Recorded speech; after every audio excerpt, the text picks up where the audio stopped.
ये आकाशवाणी गोरखपुर है। अब आप सोने निगम से क्षेत्रीय समाचार सुनिए। प्रधानमंत्री नरेंद्र मोदी ने कहा है कि विकसित भारत संकल्प यात्रा उन लोगों तक पहुंचने का सशक्त माध्यम बन गई है जिन्हें सरकारी योजनाओं का लाभ नहीं मिल पाता था। विकसित भारत संकल्प यात्रा के देश भर के लाभार्थियों से वीडियो कॉन्फ्रेंसिंग के जरिए संवाद करते हुए उन्होंने कहा कि ये यात्रा देश के हर नागरिक तक पहुंचने का एक विनम्र प्रयास है। उनकी सरकार ने लाभार्थियों की पहचान की है और इस अभियान के माध्यम से उन तक पहुंच रही है। प्रधानमंत्री ने कहा कि यात्रा के दौरान 1.25 करोड़ से अधिक लोग मोदी की गारंटी वाली गाड़ी तक पहुंच चुके हैं। इस दौरान 35 लाख से अधिक लोगों को आयुष्मान स्वास्थ्य कार्ड वितरित किए गए हैं। प्रधानमंत्री ने युवाओं से फिट रहने की अपील की और पोषण, पानी एवं पहलवानी पर विशेष ध्यान देने को कहा। इस मौके पर सूचना और प्रसारण मंत्री अनुराग सिंह ठाकुर ने कहा कि पिछले 3 से 4 सप्ताह के बीच 40,000 से अधिक शिविरों में 1 करोड़ 20 लाख से अधिक लोगों ने अपनी उपस्थिति दर्ज कराई है। मुख्यमंत्री योगी आदित्यनाथ ने गोरखपुर से वर्चुअल माध्यम से विकसित भारत संकल्प यात्रा संबंधी प्रधानमंत्री नरेंद्र मोदी का देशव्यापी संवाद कार्यक्रम सुना। जनपद के झारखंडी में विकसित भारत संकल्प यात्रा के तहत आयोजित कार्यक्रम में उन्होंने कहा कि पिछले 9.5 वर्षों के अंदर देश ने प्रधानमंत्री के नेतृत्व में सर्वांगीण विकास की नई ऊंचाइयों को प्राप्त किया है। पीएम मोदी के नेतृत्व में नए भारत का दर्शन हो रहा है। मुख्यमंत्री नगरीय क्षेत्र में प्रधानमंत्री आवास योजना के तहत बनने वाले 1100 आवासों के प्रतीकात्मक भूमि पूजन में शामिल हुए। उन्होंने विभिन्न योजनाओं के लाभार्थियों को सम्मानित भी किया।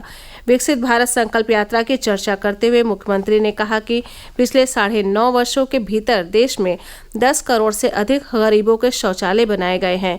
इनमें से 4 करोड़ शौचालय अकेले उत्तर प्रदेश में बने हैं। इसी तरह देश में 4 करोड़ गरीबों के आवास बनवाए गए हैं, जिनमें से 55 लाख आवास यूपी में बने हैं। उन्होंने कहा कि 15 नवंबर से शुरू हुई भारत संकल्प यात्रा 26 जनवरी तक देश के हर गांव तक पहुंचेगी। केंद्रीय महिला एवं बाल विकास मंत्री स्मृति ईरानी ने अमेठी जनपद से प्रधानमंत्री का संवाद कार्यक्रम देखा। उन्होंने विभिन्न योजना के लाभार्थियों को योजना संबंधी प्रमाण पत्र भी सौंपा। केंद्रीय राज्य मंत्री साध्वी निरंजन ज्योति ने फतेहपुर जिले से प्रधानमंत्री का लाभार्थियों से संवाद सुना। इससे पहले उन्होंने पीडब्ल्यूडी गेस्ट हाउस से विकसित भारत संकल्प यात्रा के प्रचार वाहन को हरी झंडी दिखाकर रवाना किया। केंद्रीय राज्य मंत्री डॉक्टर संजीव बालियान ने मुजफ्फरनगर जिले के रसूलपुर दभेड़ी गांव में प्रधानमंत्री का संवाद सुना। उन्होंने हजारों लोगों के साथ वर्ष 2047 तक भारत को विकसित बनाने की शपथ ली। प्रदेश सरकार के पूर्व मंत्री श्रीकर शर्मा की उपस्थिति में मथुरा जिले में प्रधानमंत्री का लाभार्थियों के साथ संवाद कार्यक्रम दिखाया गया। केंद्र और प्रदेश सरकार के विभिन्न मंत्रियों ने अलग अलग स्थानों से विकसित भारत संकल्प यात्रा में प्रतिभाग किया और प्रधानमंत्री का वर्चुअल संवाद कार्यक्रम भी सुना। मुख्यमंत्री योगी आदित्यनाथ ने कहा है कि जब सरकार संवेदनशील होती है तो गरीबों और कमजोर लोगों की सुनवाई होती है। गोरखपुर के महंत दिग्विजयनाथ पार्क में 1500 जोड़ों के मुख्यमंत्री सामूहिक विवाह कार्यक्रम को संबोधित करते हुए उन्होंने कहा कि हमें समाज में किसी भी ऐसी कुरीति को पनपने नहीं देना है जो समाज के विकास में बाधक हो। मुख्यमंत्री सामूहिक विवाह का कार्यक्रम डबल इंजन सरकार के प्रयासों और सामाजिक कुरीतियों पर प्रहार का आयोजन है।